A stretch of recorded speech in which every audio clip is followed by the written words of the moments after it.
Before I introduce Dr. Allen, there are a couple more people in the audience that I saw who I would like everyone to be aware of their presence. Ed Sackley is sitting off to the side. He's a member of the Portage City Commission and also is the local representative for Representative Upton. So thank you for being here. And Wayne briefly mentioned that Dr. Jack Michael is here. And most of you have probably never heard of Jack, but Dr. Michael is the most respected mind in the world when it comes to applied behavior analysis. And he's been working here at Western Michigan University since the mid-60s, earlier. It is a treasure to have Jack here, and it is an honor to have Jack here. Sometimes when I speak off the cuff I get myself in trouble, but I think Jack published the very first research article where applied behavior analysis was used to help somebody with mental illness. And it was the first time that applied behavior analysis had been demonstrated to be effective with people. And so Jack laid the foundation long before any of us were around, and thank you for being here, Jack.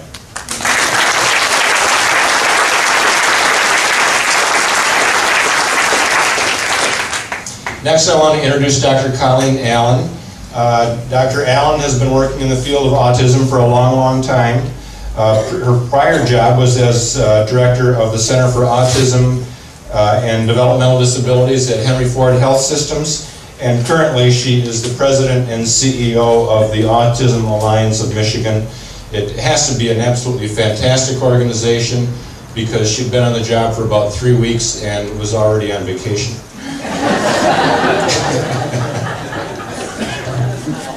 I write the HR policy. Dr. Allen was here for a tour early on, shortly after we did the wall breaking event, and she's back today to help celebrate the opening of this facility and to help children with autism from throughout the country and the state especially. So thank you, Dr. Allen, for being here, and look forward to your comments.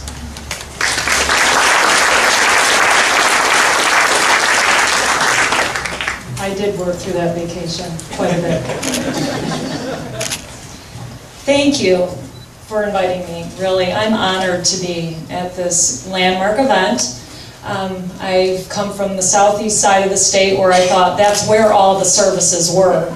And am learning in this new role with the Alliance and in my work with the Michigan Autism Council, which was just appointed by our governor, thanks to the Lieutenant Governor pushing just a little bit, to create the council on top of my work with the Alliance. Part of what I need to do is understand what's out there in our state. The Alliance, for many of you I'm sure who have not heard of us, is a relatively new nonprofit organization that was created out of a need. And the need, of course, was for services and supports to families struggling with this disorder. And the need grew out of disjointed service organizations that don't communicate with each other, pretty different views about autism, its cause, its cure. And for those of you who have been living with autism for a while and have been in our state for a while, I think understand that there's some real strong opinions about what's needed. And unfortunately, across many of our systems, our healthcare systems, our education systems, our CMH systems, we have been unable to accomplish very much because we haven't been able to come together on what works and what's needed. And that really defined my work with the Alliance. And I'm just thrilled to be here today because I see this as a landmark event, not just for the center and not just for the city of Portage, but for our entire state, because this is the first I know of center, real high quality center to provide services and address need in our state post legislation, post Michigan Autism Council forming. And this is what we are going to need a all over, not just here. Just like in Southeast Michigan, we think, well, we can go to any of the 3 large systems for an evaluation. Okay, we do have some service providers. It's not going to be enough. But here you will have a center that will meet the needs in your city, but we need this everywhere. I'm hoping that today's event is the first to mark this center, and hopefully, I know they don't want to hear it now, maybe next year we're opening the Great Lakes Center in Traverse City or Port Huron or Saginaw, because there will be need everywhere. And I think about the only flaw in the design in this beautiful center is it's likely not to be big enough. I'm guessing that you are going to fill it very quickly. And let me give you the most recent example of why I believe this is going to happen. The Alliance is actually all over the state right now giving presentations and workshops to families to understand the insurance, what it means, how it will affect them.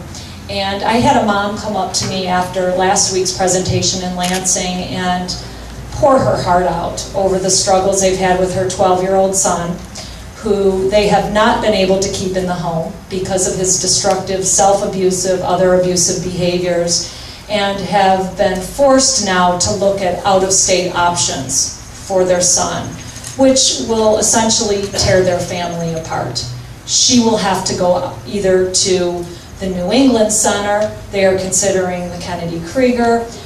There's other options outside of our state, but we really do not have something like this here in Michigan, where behaviors are addressed when they are most significant and require inpatient intensity, but beyond that point, when they leave, that there is a continuity in the care, which is basically missing in most of our inpatient facilities. And we see it time and time again where it's a quick fix, throw them some new medications, adjust the medication, and then they get dropped back out into the community without a clear understanding of what led to that inpatient stay to begin with and what's needed thereafter.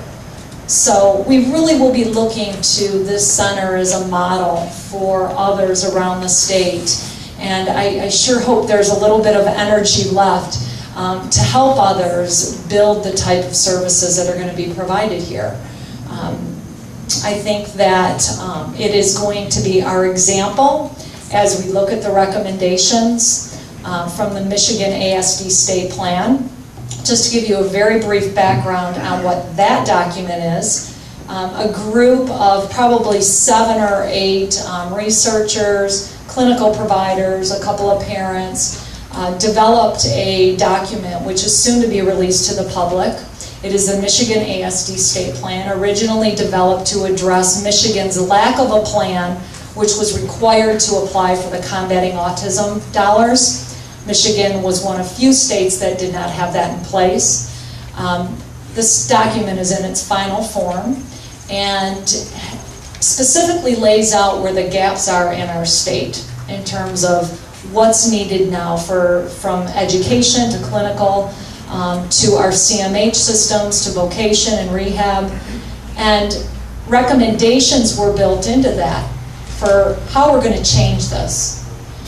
The role of the council is to oversee and implement those recommendations. And I'm pleased to announce that Dr. Wayne Fuqua is one of the 12 members of that council. And I'm pleased that he is, because what he's going to have to bring to the council is all of the work he's done at Western, his help with the center. We'll develop subcommittees, which I'm sure will include Scott, possibly Lloyd. We're defining the structure, but what we do know is we'll be looking to model centers, model services that can be expanded into our entire state. My biggest concern right now with our legislation, while we're all very, very excited about it, I'm getting weekly emails and phone calls from people out of state and in state that just want to pop up centers. And it's a worry for me, because we know that you can have high quality, effective, great outcomes, and eventually quality of life really changing for some families. and you can have others enter programs with much lesser qualifications and children sitting in services making no progress. And so one of our charges will be to identify where are the model programs, how can we train other individuals to build and expand on those programs, and keep our standards high so children really make the progress we need them to make.